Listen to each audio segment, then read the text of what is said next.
Alors, mon travail comme psychologue dans l'hôpital ici, Rivière-des-Prairies, c'est d'étudier le sommeil chez les enfants sains et les enfants qui ont des troubles de sommeil attribuables à leurs troubles de santé mentale.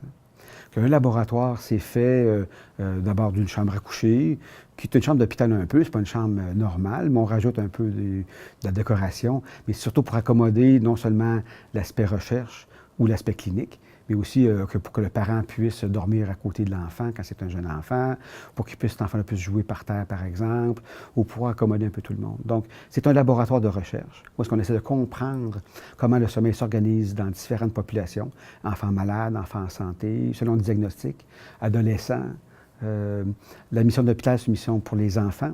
On enregistre peu souvent d'adultes, ça arrive parfois. Dans certains cas, certaines maladies, l'hôpital a un mandat de soins. Dans l'autisme, par exemple, on enregistre donc des patients qui présentent des signes d'autisme. On va enregistrer ces gens-là. On enregistre en mettant des électrodes, des capteurs, que l'on colle sur le scalp, sur-dessus de la tête, dans le visage. Ça sert à enregistrer les ondes cérébrales, la respiration, le flot respiratoire. Est-ce qu'on force pour respirer ou pas? L'électrocardiogramme, donc les battements cardiaques, les muscles. Est-ce que les jambes bougent, ne bougent pas? Est-ce que les bras bougent ou ne bougent pas? Que les yeux bougent ou ne bougent pas? Parce qu'en sommeil, les yeux bougent très, très rapidement. Quand on rêve, les yeux bougent très, très, très rapidement. Ça nous aide à reconnaître ça. On met des électrodes sous le menton pour voir si on a un bon tonus musculaire. Quand on s'endort, la tête nous baisse un peu. On met des électrodes pour calculer ça. On dit oui, la personne est en train de s'assoupir. Il y a un sommeil paradoxal, le sommeil où on rêve. C'est complètement atone, complètement silencieux. Ça montre que la personne est paralysée. Elle peut donc rêver sans agir ses rêves. Surtout quelques muscles qui fonctionnent pareil. Les muscles de la respiration, par exemple, fonctionnent quand même, heureusement. Et donc, on met tous ces capteurs-là sur la personne. On l'amène dans la chambre à coucher. On va brancher les fils de ces capteurs-là dans une prise commune qui ira jusqu'à des amplificateurs. Un peu comme brancher son iPod sur une chaîne stéréo pour faire jouer sa musique ou son podcast sur les haut-parleurs de la chaîne stéréo. Même chose.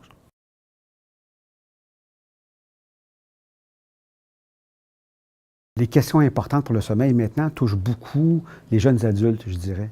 Puis les jeunes adultes, c'est une nouvelle catégorie qui s'est définie. On parle moins d'adolescence, on parle des vieux adolescents puis des jeunes adultes d'environ 17 ans à 23, 24 ans, qui est une période particulière. Maintenant, on le reconnaît du point de vue sociologique, du point de vue politique, le droit de vote. Hein, la question du 18 ans, en santé, c'est la même chose.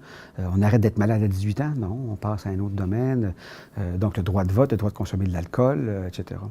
En sommeil, on vit la même chose aussi, puis on se rend compte que de 17 ans, 16, 17 ans à 22, 23, 24 ans, c'est une période de changement en sommeil aussi. Le sommeil se transforme dès notre naissance, les stades de sommeil se transforment, le sommeil très profond, le sommeil où on rêve, c'est les deux types de sommeil, ça évolue. Mais de 16, 17 ans à 22, 23, 24 ans, ça se transforme aussi parce que les responsabilités s'accumulent.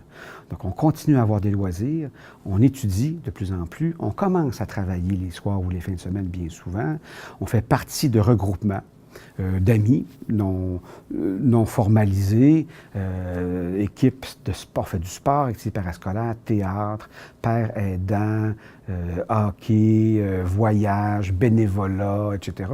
Ça s'accumule, ça. Et ça bouscule l'horaire, puis on se rend compte que ça n'entre plus dans un horaire de 24 heures. Alors, en fait, ça ne rentre plus dans l'horaire du 18 heures d'éveil qu'on a habituellement. Donc, on retranche des heures de sommeil, puis on se rend compte des impacts de ça.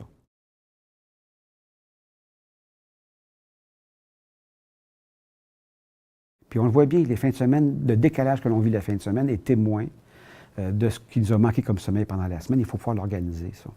Donc, cette fenêtre d'âge-là, 17 ans, 19 ans, 20 ans, 22 ans, il y a beaucoup de challenges, beaucoup de défis pour avoir un sommeil de qualité. Puis il y a de la recherche qui se fait là-dessus pas mal. On cherche d'abord l'impact de ça.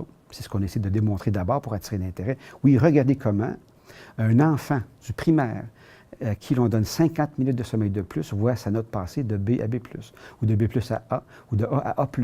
C'est bon pour toutes les catégories de points. C'est très vrai, ça existe pour tout le monde. Ça n'a pas été fait à l'université, des mesures plus vagues, mais on le voit bien que le nombre total d'heures dormies au cours de l'année montre des scores différents, d'autant meilleur qu'on a dormi plus longtemps pour les scores d'examen pour passer à l'université aux États-Unis. On a une formule d'examen général pour tous, et ce score est plus élevé chez ceux qui ont plus dormi, c'est très clair. Et ce n'est pas ceux qui spontanément dorment le plus, c'est ceux qui se sont le moins privés de sommeil à l'habitude qui dorment. La recherche est beaucoup là-dessus, sur les déterminants. Qu'est-ce que ça fait sur les accidents de voiture, par exemple? On se rend compte que ce n'est pas que l'alcool ou la drogue, c'est le manque de sommeil. Il y a des États américains où c'est un délit criminel puni par la loi de conduire en état de somnolence, de la même façon qu'on punit de conduire en état d'ébriété. La même chose. Au New Jersey, ça s'appelle Maggie's Law, du nom d'une jeune fille qui s'est fait frapper par un conducteur somnolent. Et c'est maintenant dans le code criminel. Au New Jersey, il y a d'autres États qui l'ont fait maintenant, ça. C'est embêtant, mais il y a des lieux pour les choses en général. On mange dans la salle à manger ou dans la cuisine, on écoute la télé dans le salon, on mélange les choses en général assez facilement parce qu'on est pressé et on veut tout faire. On écoute les nouvelles, on mange, puis on parle à ses amis tout en même temps.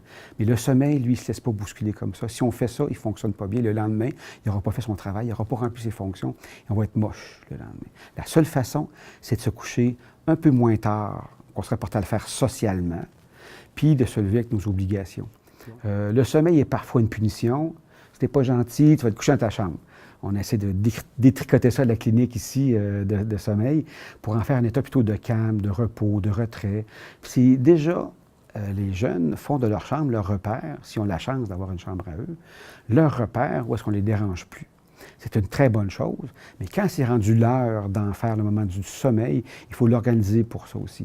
On masque l'écran, parce que c'est psychologique, comme les animaux font. Les chats, les chiens vont tourner en rond, vont un peu piloter sur le coussin.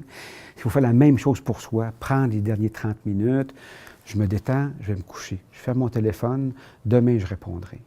Je ferme le téléviseur, si on est téléviseur dans la chambre, je mets une housse par-dessus, une housse de son choix, qu'on aime, on met ça par-dessus, ou ses vêtements, pas grave, mais on couche tout ce beau monde-là parce qu'on va se coucher soi-même aussi. Et là, on fait des trucs pour se débrancher de la journée.